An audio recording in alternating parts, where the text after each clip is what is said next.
There's an attorney at a financial regulatory agency who told the Washington Post this. Who makes a life-changing decision in 10 days with no certainty other than Elon Musk's word? I mean, you just have to imagine what intensity there is for these folks. And it's not an exaggeration. This is a life-altering decision. And some people are saying, I want to make sure I get some money. I don't want to just get fired. But it's not clear where the money's coming from. Well, if you get fired, you have civil recourse, because if you're a civil servant in the civil servants community of the federal government, meaning you're not a political appointee, but you are a full-fledged civil servant, you have protections through the federal union, et cetera. So those, you're not left out there. But you wouldn't blame people if they were worried about whether or not. No, that's where I was going. No, absolutely. That's where I was going next. The point is to make you worried. Yeah. The point is to scare you into committing to an action that is on its face illegal. And there have been, it's not me saying that, there have been, lawyers who do these cases, handle these federal civil cases, civil employment cases, who've been very clear about what this means and how this plays out. But that's the point. We confuse you and scare you into taking an action against your self-interest and thinking also that you're somehow going to receive a benefit. It is not clear, nowhere near clear, how any of this gets paid for. These are dollars that are not in part that have been appropriated by the Congress to pay specifically for these things. So there's no guarantee that if you take this buyout, that you will actually get paid 9 months worth of salary and benefit. That's a lot of money. I don't know if you saw the video we had, Michael, the protest, and there was a young man holding a sign saying, my mom and dad both lost their jobs. So there's that immediate impact for folks. And then we all know that when something like this happens, and this is tens of thousands of people potentially losing their jobs, many of them centered in greater D.C., Maryland, Virginia, right?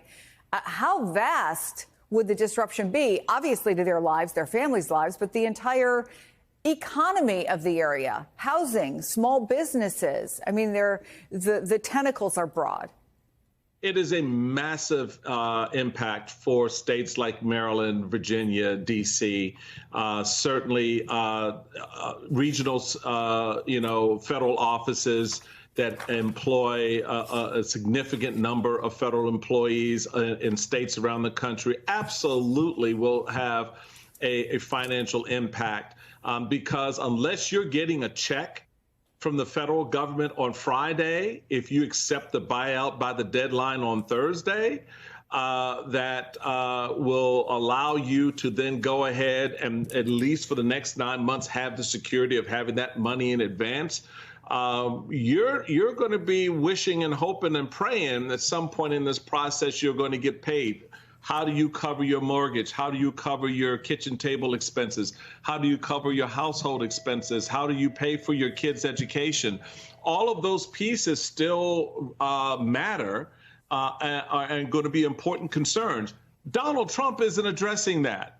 Donald Trump is not offering you the solace of knowing that you're going to get a guaranteed payment. He's just telling you to resign because he doesn't want the stain of having to fire you on his watch and the ramifications from that on his desk.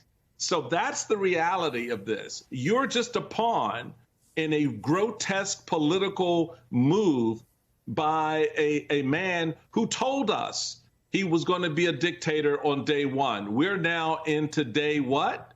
We're just starting week 3. Yeah, we're just starting week 3. You got this rogue individual in Elon Musk who's unelected, who's acting like he's supreme leader, acting out on Donald Trump's wishes. And for Elon Musk, he needs to know he's potentially getting punked here too, because when this goes south, Donald Trump won't know who the hell Elon Musk is. Remember Vivek Ramaswamy? Have you heard his name at all?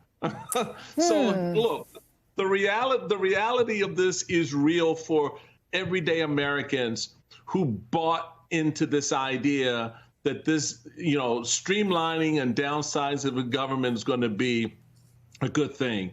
Chris, here's the reality. There have been some protests. Well, I don't want to stop you from talking about the rally, but the protests are out there, right? In Washington, the Upper Senate Park today, yesterday outside the Treasury Department. Take a look. We have some of the cities where people are demonstrating today against President Trump's policies and executive orders for what's called 50 states, 50 protests one day. And you got to wonder if it has the potential to grow into a bigger movement as some of these impacts that you're talking about start to be felt. I mean, Donald Trump doesn't have to run for re-election, but Republicans in Congress do. They do, but here's the rub. Federal employees protesting is one thing. Protesting the loss of their jobs, shutting down of USAID, all of those things are important and they're relevant. But it becomes much more important to a member of Congress when their constituents are standing in this crowd. Meaning mom and pop who aren't federal employees, they're protesting because guess what? They can't get the services that they once got because that employee has been fired. They can't get the resources they once received because that department or that program has been eliminated. There's been no explanation to real Americans out there who rely on the work that these federal employees do, right? There's been no conversation about how they're going to be impacted when these programs. We talk about foreign aid in a foreign land. What about the SNAP and food and education and health and other programs? You're about to see a man who doesn't believe in vaccines. What happens when the Department of Health starts doing what they plan to do?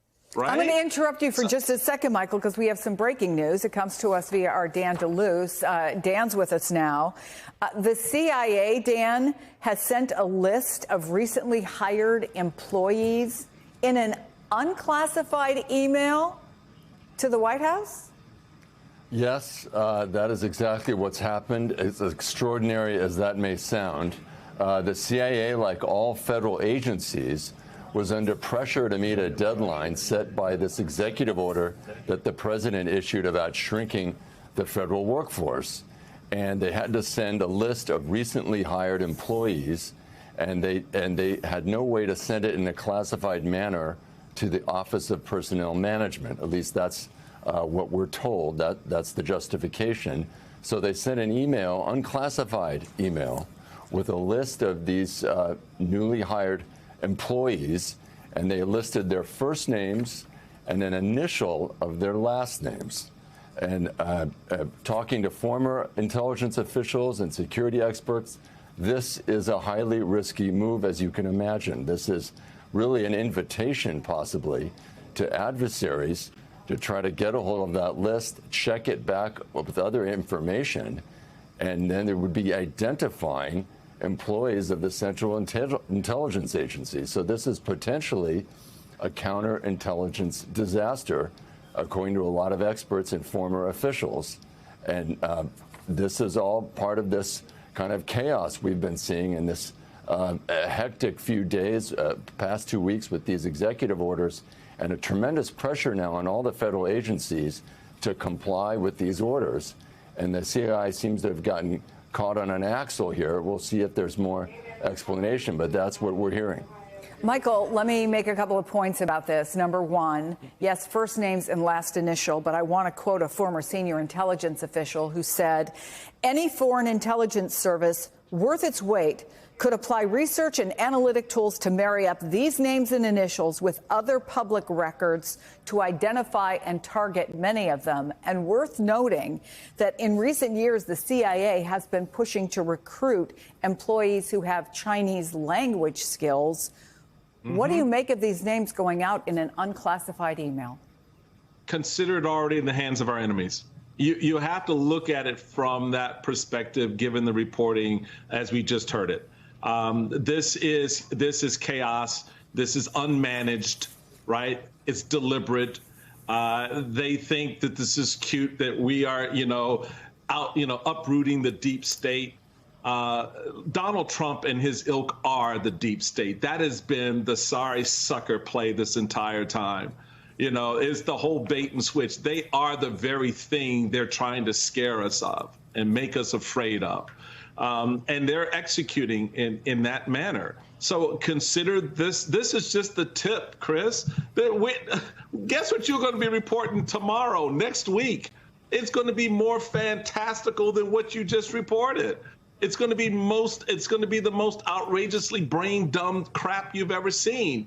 But it's right within their wheelhouse. You've got 19-year-olds, 20-year-olds who have in control of Treasury under Elon Musk. How ass backwards stupid is that? And yet Donald Trump and everybody's walking around Washington, Mike Johnson included, acting like, well, this is very good for how we're going to clean up the government. Yeah, and our adversaries are like, more please, thank you very much. Because now they're going to be a part of the sinews and infrastructure of our federal system as much as the CIA is. Unsecured email with sensitive personnel information? You've got to be kidding me. And nobody on Capitol Hill, there's no Republican leadership who think that's the problem. This is the country's got to get a grip here. I get it. The price of eggs. Understood. I get it. What it costs to put gas in the tank. But the price we're paying now and about to pay after this is going to be far greater than what a dozen eggs cost your ass. Trust me on that.